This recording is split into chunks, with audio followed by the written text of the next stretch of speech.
સુરત સહિત સમગ્ર જિલ્લામાં રેડ એલર્ટ જાહેર થતા તંત્ર હાઈ એલર્ટ પર છે। જિલ્લા કલેક્ટર તેજસ પરમારે જણાવ્યું છે કે બંગાળની ખાડીમાં સર્જાયેલી સિસ્ટમની અસર ગુજરાતમાં જોવા મળી રહી છે। તમામ અધિકારીઓની રજાઓ રદ કરી એનડીઆરએફ અને એસડીઆરએફની ટીમોને સ્ટેન્ડ બાય રાખવામાં આવી છે, તેમજ ગ્રામ્ય અને શહેરી વિસ્તારોમાં બચાવ માટે સંપૂર્ણ તૈયારી કરવામાં આવી છે। પાલિકા કમિશનર એમ નાગરાજને નીચાણવાળા વિસ્તારોમાંથી લોકોને સલામત સ્થળે સ્થળાંતર કરવાની કામગીરી શરૂ હોવાનું જણાવ્યું છે। કીમ વેલંજા સહિતના વિસ્તારોમાં પાણી ભરાવાની શક્યતા વ્યક્ત કરાઈ છે। નાગરિકોને બિનજરૂરી બહાર ન નીકળવા, સાવચેત રહેવા અને તંત્રની સૂચનાઓનું પાલન કરવાની અપીલ કરવામાં આવી છે।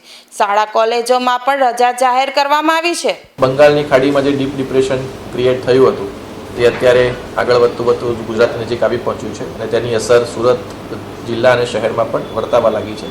વહેલી સવારથી જ સુરત જિલ્લા અને શહેરમાં વરસાદ વરસી રહ્યો છે અને તેની તીવ્રતા ધીરે ધીરે વધવાની છે। આગામી 24 થી 48 કલાક દરમિયાન આ જે વરસાદ છે તે ભારેથી અત્યંત ભારે વરસાદ સુરત જિલ્લા અને શહેરમાં થવાનો છે। તેથી તકેદારીના ભાગરૂપે આમ તો ગઈકાલથી જ તમામ ટીમોને સાવચેત કરી દેવામાં આવી છે। તમામ તાલુકા વિકાસ અધિકારીશ્રી, મામલતદારશ્રી, પ્રાંત અધિકારીશ્રી તમામને આ બાબતે એલર્ટ કરવામાં આવ્યા છે। સુરત મહાનગરપાલિકાની ટીમ પણ છેલ્લા 2 દિવસથી એલર્ટ મોડ ઉપર જ છે અને માનનીય કમિશનરશ્રી દ્વારા પણ તેમની સતત મિટિંગ લઈને તેમને પણ સાવચેત કરવામાં આવેલા છે।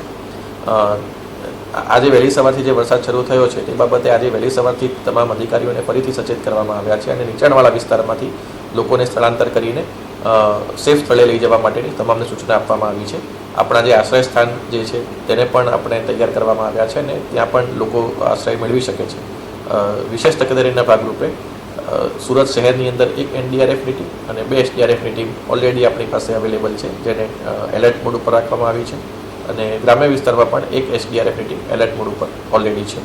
એટલે મારી તમામ નાગરિકોને ખાસ વિનંતી છે કે જરૂરિયાત ન હોય ત્યાં સુધી બહાર નીકળવાનું ટાળે અને આગામી 2 દિવસ આપણા માટે ખૂબ જ ભારેથી અત્યંત ભારે વરસાદવાળા રહેવાના છે। એટલે નીચાણવાળા વિસ્તારની અંદર જ્યાં પાણી ભરાતા હોય ત્યાંથી તાકીદે સ્થળાંતર કરીને સેફ સ્થળ ઉપર જાય અને આ માટે અમારી ટીમ પણ મદદ હંમેશા કરે છે।